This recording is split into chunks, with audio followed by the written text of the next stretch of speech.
Hello students, this is the section E part now from the CBSE board examination 2025. Section E में 31 number का question है, that is the numerical. तो numerical part हम उसको solve करेंगे. Nulls equation के ऊपर है. जो फर्स्ट पार्ट है it have A and B part. ठीक है, दोनों को हम सॉल्व कर लेंगे. बाकी जिन्होंने भी एग्जाम दिए तो दे नो द क्वेश्चन, तो बस उनका आंसर की हमें मैच करना है और मुझे बस देखना है कि हाउ दे अटेम्प्टेड. तो हम डिस्कस भी कर रहे हैं साथ के साथ कि व्हाट आर द आंसर्स की पॉसिबल आंसर्स के साथ है. तो क्वेश्चन नंबर 1 का फर्स्ट पार्ट जो उसमें दो इक्वेशन आपको गिवन है. एक तो क्रोमियम की गिवन है, एक आयरन की गिवन है. अब दोनों की रिडक्शन फॉर्म में गिवन है और ये रिएक्टिविटी सीरीज से दो इक्वेशन उठा के दिए आप लोगों को. इसमें एक तो इक्वेशन ये है आपकी Cr3 positive plus 3 electron to form chromium, और सेकंड जो equation that is given is your iron 2 positive plus 2 electron to give iron. और they have given the standard electron potential for both the equation. What are the values? For chromium that is minus 0.74 volt, and for the iron that is minus 0.44 volt. और इन दोनों equation में they are asking कि which one is better oxidation reaction या which can act as oxidation reaction, और आपने उसको reverse करना है क्योंकि दोनों ही रिडक्शन फॉर्म में आप देख सकते हो. जो ऑक्सीडेशन स्टेट है वो डिक्रीज हो रही है +3 से 0 +2 से 0. ठीक है, दो इलेक्ट्रॉन है रिडक्शन फॉर्म में. तो हमें इसमें कौन सी रिएक्शन जो है वो ऑक्सीडेशन की तरह बेटर काम करेगी, एनोड पे अच्छा काम करेगी. तो बड़ा सिंपल सा है. तो इलेक्ट्रोड पोटेंशियल में जिसकी वैल्यू नेगेटिव होती है, मतलब कम होती है, लेस वैल्यू होती है, तो वो एक अच्छा एनोड होता है. तो -0.44 और -0.74 वोल्ट में क्रोमियम की वैल्यू जो वो ज्यादा नेगेटिव वैल्यू है, तो वो बहुत अच्छा एनोड की तरह काम करेगा. तो एनोड की तरह अगर काम करता है तो हमें इसको ही इन्वर्स करके लिखना है. तो आंसर इस इक्वेशन का होगा. इस रिएक्शन को हमें एज ए एनोड लिखना है, एज एन ऑक्सीडेशन रिएक्शन लिखना है. रिडक्शन फॉर्म में हमें इन्वर्स करके लिखना है. So they have mentioned which will be reversed to become an oxidation reaction. So chromium equation will be the answer. So answer will be chromium gives chromium 3 positive plus 3 electron, or you can also write it chromium minus 3 electron to give chromium 3 positive. Both are the okay. This is the answer. ठीक है, A part. Now second part, represent the cell in which the following reaction take place. आपको equation given है और आपको ई naught cell भी given है और आपको एमएफ ऑफ सेल निकालना है. तो सीधा सीधा नल्स इक्वेशन जो है आपको गिवन है. तो this part is done now. तो I will have this one. तो हम सेकंड पार्ट को अटेंड कर लेते हैं. होप ये आपको पता लग गया हो.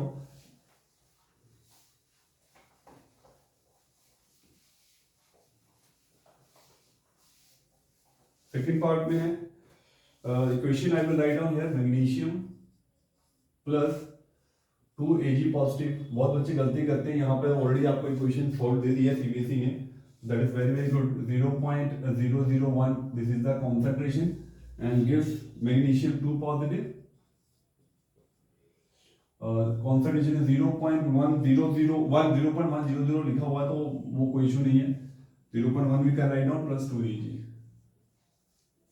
ई नोट सेल जो है that is E naught cell for this equation is 3.17 volt given है आपको, और आपको एफ निकालना है. लॉग 10 आपको 1 दिया हुआ है. तो Nernst equation you know that Nernst equation क्या होती है? E cell equal to E naught cell minus 0.0591 divide by n log concentration of product. और प्रोडक्ट में कौन सा है आपके पास? मैग्नीशियम आयन है, divide by concentration of reactant ion Ag positive. अब यहाँ पे जो बच्चे, कई बच्चों ने होगा शायद यहाँ पे स्क्वायर नहीं लगाया होगा, बट यहाँ पे स्टोइकोमेट्रिक ऑप्शन 2 है, तो we have to write down the square है. ठीक है, यहाँ पे बच्चे बहुत गलती करते हैं. अब यहाँ पे बस हमें वैल्यू पुट कर देनी. नंबर ऑफ इलेक्ट्रॉन सही है, इसका 2.303 nRT लॉग के जो है इसका सॉल्यूशन करके हम यहाँ पे लिखा हुआ है. ठीक है, 0.0591. तो ई नोट सेल जो है वो कितना आ जाएगा? यहाँ पे ई नोट सेल जो है वो आपको मेंशन है 3.17 माइनस 0.0591 डिवाइड बाय एन जो है एन की वैल्यू 2 आ जाएगी. ठीक है, 2 इलेक्ट्रॉन लॉस और गेन हो रहे हैं. Log concentration of magnesium ion will be 0.1 और सिल्वर की कितनी है? 0.001 का स्क्वायर. इसको सॉल्व कर लेंगे, बड़ा सिंपल है.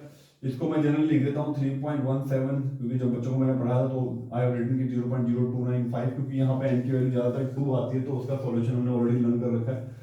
उसके बाद लॉग जो है, अब इसको सॉल्व करोगे तो ये 10 की पावर -3 है, जो कि हो जाएगा 10 की पावर -6. अगर हम इस पार्ट को सॉल्व करें, इसको हम लिख सकते हैं इट इज 10 की पावर -3 ये होल की पावर 2, 6 हो जाएगा. और ये जो है ये 10 की पावर -1 है, तो इसको अगर हम पूरा ओवरऑल सॉल्व करें तो ये 10 की पावर -1 डिवाइड बाय 10 की पावर -6 ये ऊपर जाएगा तो 10 की पावर प्लस का 6 हो जाएगा, प्लस 6 माइनस 1 10 की पावर 5 हो जाएगा। इतना तो सॉल्यूशन प्लस 2 वालों को बड़े आराम से कर लेते हो। और आपको पता है log 10 1 होता है, तो log 10 1 होता है, तो उसके बाद आपके पास क्या बचा -0.0295, log 10 1 होगा तो 5 क्या आ जाएगा आपका आगे आ जाएगा। बस यहाँ पे आपके पास इसको मल्टीप्लाई करोगे तो आपका 0.1475 आएगा और आंसर आएगा 3.0225 वोल्ट। तो that is the answer for this equation. 3 number का क्वेश्चन था, बड़ा ही सिंपल था, जिसके बच्चों ने किया बहुत ही अच्छे थे, इनके 5 मार्क्स आपके बन जा रहे हैं। नॉन इक्वेशन पे एक इक्वेशन ऑलरेडी हमने सेक्शन बी में भी किया था। अब हमारा उसका और पार्ट है स्टेट कॉलर्स लॉ। ठीक है, Kohlrausch's law they are asking, सीधा सीधा उन्होंने statement they are asking, and second part में हमारे पास न्यूमेरिकल वो हम कर लेंगे और give any two application of it also. तो कॉलर्स लॉ इनफाइनाइट डाइल्यूशन पे बात करता है कि जो infinite, if you do the infinite dilution of the electrolyte, तो टोटल कंडक्टेंस होगी वो each ion will contribute toward the total molar connectivity of the solution. इसका कहने का मतलब ये है कि आपने जो भी इलेक्ट्रोलाइट लिया उसके अगर हम इनफाइनाइट डाइल्यूशन कर दे तो हर आयन जो है उसमें कंट्रीब्यूट करेगा। That's all about the Kohlrausch's law. और टू एप्लीकेशन, तो इससे आप क्या कैलकुलेट कर सकते हो, you can calculate the molar connectivity of the electrolytes, weak electrolytes generally. Then the second application you can write down, we can calculate the degree of dissociation, we calculate dissociation constant. So these are the 2 or 3 applications for Cauchy's law. Now second part is the numerical. We have to calculate what? So after this we will love this solution first, then we will calculate the next numerical, degree of dissociation हमें calculate करना है। ठीक है, तो ये एक बार मैं आपको क्वेश्चन पेपर का ये क्वेश्चन पेपर दिखाता हूँ। सेट जो है ये वैसे सेट जो है ये 56/5/1 है, फर्स्ट सेट है ये। ठीक है, बाकी जो क्वेश्चन किसी और सेट के जो अलग थे वो भी हम सॉल्व कर लेंगे आंसर की। ठीक है, नेक्स्ट देखते हैं अभी यहाँ पर।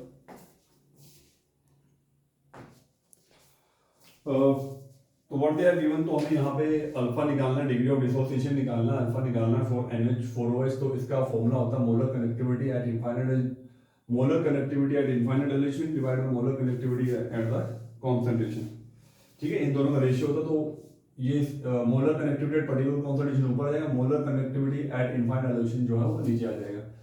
ठीक है, ये हमारा फॉर्मूले से निकल जाता है कापा इनटू 1000 डिवाइड बाय मोलरिटी। अब हमें गिवन क्या है, हमें यहाँ पे डाटा गिवन है, हमें NH4OH का निकालना है। तो NH4OH का ही हमें मोलर कनेक्टिविटी चाहिए इनफाइनाइट पे भी और पर्टिकुलर कॉन्सेंट्रेशन पे भी। तो इनफाइनाइट पे जो है कॉलर्स लॉ का ही सेकंड जो हमारा एप्लीकेशन है वो यहाँ पे अप्लाई हो रहा है। ठीक है, तो इक्वेशन क्या गिवन है आपको, हमें निकालना molar connectivity eight infinite dilution, इसका NH4OH का निकालना है। तो NH4OH का मतलब ये हमें अमोनियम आयन और OH नेगेटिव आयन का जो है कैटायनिक और आयनिक कनेक्टिविटी चाहिए, वो हम ऐड करके निकाल लेंगे। किस तरह से, तो इसका हमारा क्या इक्वेशन बनेगा, डाटा जो गिवन है, एक आपको गिवन है NH4Cl, molar connectivity of NH4Cl। तो NH4Cl में से आपको अमोनियम का आयन का मिल जाएगा। Then the second is your molar connectivity of your NaOH। यहाँ से आपको OH का मिल जाएगा, यहाँ से आपको NH4 का मिल जाएगा। तो NH4 और OH यहाँ पे ऐड करके मिल जाएंगे। जो हमें नहीं चाहिए Na और Cl हमें नहीं चाहिए, तो वो हम क्या कर देंगे, माइनस कर देंगे molar connectivity, that is NaCl।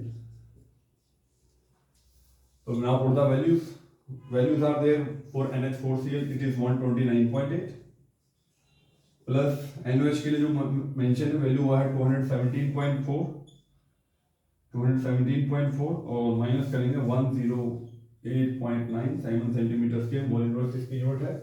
और इसका जो सॉल्यूशन हम जब करते हैं तो इसका आएगा 238.3 आ जाएगा Simon centimetre square mole inverse, इसकी यूनिट है, that is the molar connectivity. तो ये वैल्यूज गिवन थी आपको, दिस वैल्यूज आर गिवन। तो मैं बता दूं, तो यहाँ पे हमें NH4OH की इस वैल्यू को तो हम फाइंड कर चुके हैं इस फॉर्मूले से। ये NH4Cl और NaOH को हमने प्लस किया है क्योंकि यहाँ पे हमें NH4 और OH की वैल्यू चाहिए थी, Na और Cl हमको माइनस कर दिया। तो जिन भी बच्चों को ये मेथड को पता होगा, कॉलेज लॉ की पहली ही एप्लीकेशन था जिसमें हम एसिटिक एसिड की बड़ी एग्जांपल्स फेमस है NCERT में, और यहाँ पे दूसरा जो एग्जांपल फेमस है वो वाला दे दिया आपको। ठीक है, प्लस करके माइनस करके वहाँ पे 238.7 आ गए। और जो पर्टिकुलर कॉन्सेंट्रेशन पे वो ऑलरेडी गिवन है आपको 9.33 Simon centimetre square mole inverse. तो यहाँ पे बस वैल्यूज पुट कर दो आप, 9.33 डिवाइड बाय 238.3। तो इसका आंसर जो है वो आपका अल्फा निकल के आ जाएगा। ठीक है, तो आंसर इसका आता है ऑलमोस्ट 0.039। ठीक है, दैट इज द अल्फा। तो ये सेक्शन ई का जो हमारा जो है question number 31 we have calculated. उसके बाद हम चलते हैं क्वेश्चन नंबर 32 पे, जो कि ऑर्गेनिक है। उसके दोनों ही पार्ट ऑर्गेनिक हैं और ऑर्गेनिक है तो मज़ा आएगा यहाँ पे क्वेश्चन को करने में। ठीक, काफ़ी बच्चों की जो है यहाँ पे ऑर्गेनिक जो है काफ़ी स्ट्रांग होती है और काफ़ी बच्चों की वीक भी होती है। ठीक है, जिस बच्चे की ऑर्गेनिक ज़्यादा वीक है तो वहाँ +2 में बड़ा मुश्किल हो जाता है to get the number in the chemistry. तो ऑर्गेनिक जो है 11th क्लास की जो बेसिक्स है GSC वो बहुत ही हेल्पफुल रहती है +2 के लिए। तो जो भी बच्चे सोचते हैं कि हम 11th में जो है थोड़ा सा मौज मस्ती कर लेते हैं, +2 में हम सीरियस होकर पढ़ लेते हैं, तो वो काफ़ी स्ट्रगल करते हैं 12th क्लास की ऑर्गेनिक केमिस्ट्री में। इनऑर्गेनिक और फिजिकल फिर कर पाते हैं वो लोग। तो व्हाट दे आर आस्किंग की क्वेश्चन नंबर 32 का जो है आप देखोगे तो फर्स्ट सेकंड थर्ड 3 4 पार्ट जो भी हैं यहाँ पे आप इसको रीड कर सकते हो वीडियो को पॉज करके। उसके बाद मैं सीधा जो है आंसर भी जाता हूँ। तो यहाँ पे जो है पहले आपको एक फॉर्मूला गिवन है, C2H7N गिवन है आपको। ठीक है, C2H7N गिवन है आपको। तो नाइट्रोजन कंटेनिंग कंपाउंड है और दे आर आस्किंग कि ये किस टाइप का अमीन है। One of the student नीदा observe that it react with C6H5SO2Cl से रिएक्ट कर पा रहा है ये। ठीक है, it can react with the, ये हिंसबर्ग रिएजेंट होता है, हिंसबर्ग रिएजेंट SO2Cl। अगर रिएक्ट कर पा रहा है और रिएक्ट करने के बाद क्या दे रहा है कि वो डिसॉल्व हो पा रहा है NaOH सॉल्यूशन के साथ। तो हिंसबर्ग रिएजेंट आपको पता है, it is used to distinguish 1 degree 2 degree और 3 डिग्री अमीन। जो रिएक्ट भी कर जाए उसका जो कंपाउंड बनता है that is the precipitation that is soluble in NaOH that is confirmed with the primary amine. तो ये प्राइमरी अमीन आपको बनाना है, तो उसका प्राइमरी अमीन क्या बनेगा, CH3CH2 दैट इज NH2। इसकी रिएक्शन हम इसके साथ कर देंगे। तो रिएक्शन क्या बनेगी, यहाँ पे बस Cl को मैं इन्वर्स करके लिख रहा हूँ, यहाँ पे C6H5, ठीक है, SO2Cl होना कुछ नहीं, बस यहाँ से एक Cl निकल जाएगा, यहाँ से एक H निकल जाएगा, HCl निकल जाएगा। इक्वेशन जो उन्होंने पूछी नहीं है, ठीक है, और इक्वेशन देयर नॉट आस्किंग, फिर भी कुछ नहीं है, HCl और बाकी सब कंपाउंड जुड़ जाएगा आपका। तो प्राइमरी अमीन होगा, ठीक है, एक्स हमने आइडेंटिफाई कर लिया, बस यही था क्वेश्चन, 1 नंबर का क्वेश्चन था, ये आंसर था हमारा CH3CH2NH2 ethane amine. Second part में we have to increase equal to pKb value. तो पीकेबी मैंने आपको बता दूं पीकेबी होता क्या है कि जितना पीकेबी वैल्यू हाई रहता है, more pKb value basic character decrease रहेगा, बेसिक कैरेक्टर डिक्रीज उल्टा रहता है मतलब। तो हमें बनाना है arrangement increasing order of their pKb value. तो increasing order of pKb value का मतलब ये है कि हमें जो सबसे लीस्ट बेसिक है उसे बाद में रखना, जो ज्यादा बेसिक है उसको पहले रखना है। ठीक है, इस तरह से हम बात करेंगे। तो सबसे लीस्ट बेसिक कंपाउंड कौन सा है इसके अंदर, तो वो होगा आपका एनिलीन। एनिलीन सबसे लीस्ट बेसिक है, तो वो उसका जो पीकेबी वैल्यू होगा वो क्या होगा, वो ज्यादा होगा। ठीक है, C6H5NH2 का। तो उसके हिसाब से उसके बाद हमें 2 डिग्री अमीन गिवन है और एक हमें 3 डिग्री अमीन गिवन है और एक हमें अमोनिया भी गिवन है। तो हमें इसका जो है वो ऑर्डर बनाना है। तो मैंने पहले बताया पीकेबी वैल्यू क्या है, जिसमें आपका पीकेबी जितनी ज्यादा है, तो increasing order of the pKb value मतलब सबसे लीस्ट पीकेबी वैल्यू लिखनी है पहले हमको। सबसे लीस्ट पीकेबी वैल्यू किसकी होगी, जो ज्यादा बेसिक होगा। ज्यादा बेसिक कौन है इसमें, सबसे ज्यादा 3 डिग्री अमीन होगा, CH3 का होल थ्राइस। तो सबसे ज्यादा बेसिक है, तो सबसे ज्यादा बेसिक है तो पीकेबी वैल्यू इसकी सबसे कम होगी। इसके बाद पीकेबी वैल्यू किसकी ज्यादा होगी, 2 डिग्री अमीन की। ठीक है, 2 डिग्री अमीन CH3 का होल ट्वाइस, ये गिवन है आपको। उसके बाद इससे कम बेसिक कौन होगा, 1 डिग्री अमीन। उससे कम बेसिक अमोनिया, उससे भी कम basic aniline. This is the order of increasing order of pKb value. ठीक है, decreasing order of basic strength कह सकते हो और increasing order of the pKb value कह सकते हो। ठीक है, सबसे ज्यादा बेसिक ये है। ठीक है, बट ऑर्डर हमने पीकेबी वैल्यू के हिसाब से बनाया है। तो ये होता है अप्लाई जो है आपने पढ़ा है। ठीक है, थर्ड कंपाउंड है aniline on nitration give considerable amount of meta directing product as compare to ortho direct. तो नाइट्रेशन में आपने पढ़ा होगा, मेटा पे भी लगता है, मेटा पे ज्यादा परसेंटेज का बनता है, ऑलमोस्ट 51% जो है वो मेटा नाइट्रोएनिलीन बन जाता है। ठीक है, और तो क्यों बनता है, क्योंकि वहां पे जो आप जो नाइट्रेशन करते हो एसिडिक कंडीशन में, एसिडिक कंडीशन में आपको क्या मिल जाता है, एसिडिक कंडीशन में आपको मिल जाता है एनिलीन अमाइन। एनिलीन अमाइन, तो due to this formation of aniline amine which is meta directing in nature, minus आप दिखा देता है, तो ये मेटा डायरेक्टिंग इन नेचर होता है, that's why the Meta product is more or you can say write down that it is a major product is there. Now convert aniline, तो 2 conversions are there, para bromoaniline और second जो है वो हमें phenol बनाना है aniline से। Aniline की conversion बड़ी इंपॉर्टेंट है, आपको बता दूं मैं। तो ये मैं कोई पहले मैं सेटअप कर देता हूं, then we will deal with the fourth part. ठीक है,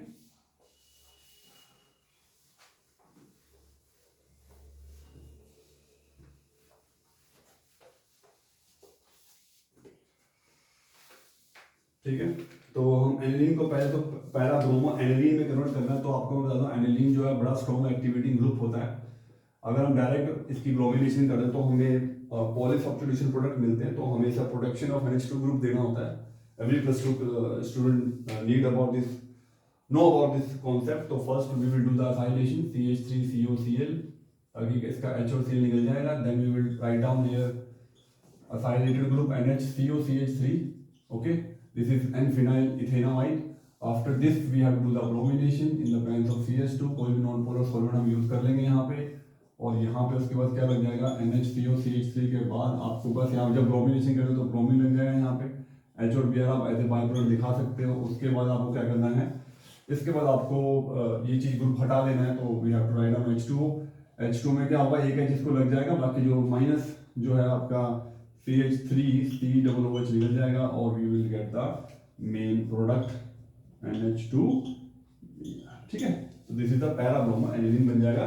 पहले आपको प्रोडक्शन दे दीजिए NH2 ग्रुप की, NHCOCH3 लगा के फिर ब्रोमिनेशन करेंगे। यहाँ पे हमारे पास कंट्रोल आ जाता है पैरा ग्रुप का, मेजर प्रोडक्ट मिल जाएगा। फिर हमारा काम हो चुका है। तो we have to remove this COCH3 group by adding H2, इसमें से CH3COH निकल जाएगा और पैरा ब्रोमो एनिलीन बन जाएगा। सेकंड जो है we have to convert into the phenol. तो एक पार्ट तो रिएक्शन ये हो गई, सेकंड पार्ट भी मैं इजी कर लेता हूँ। ठीक है, सेकंड पार्ट भी है परफॉर्म। सेकंड परफॉर्म में क्या फिनॉल बनाना था। फिनॉल बनाने के लिए हमें पहले इसको डाइजोन सॉल्ट में कन्वर्ट करना पड़ेगा। डाइजोन सॉल्ट बड़ा famous reaction, diazotization HO in the presence of HCl। तो first we have to form N2 positive Cl negative, ये बन गया डाइजोनियम सॉल्ट। उसके बाद आपको क्या डालना होता है इसके अंदर डालो सिंपल H2O। तो नाइट्रोजन गैस निकल जाएगी, HCl निकल जाएगा और आपका क्या बन जाएगा, we are getting the phenol. बड़ा बेसिक है। एनिलीन की बहुत सारी कन्वेंशन जो है वो डाइजोनियम सॉल्ट से बनती है। हेलो में आपने पढ़ाई होगा। तो this is the third second का जो है हमने ए पार्ट कर लिया, जिसके 5 मार्क्स के क्वेश्चन हमारे कंप्लीट हो गए। अब इसका हम और पार्ट भी करेंगे। ठीक है,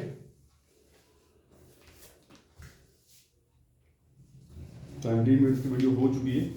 ठीक है, तो एक बार मैं इसको पॉज करके सेकंड बना लेता हूँ।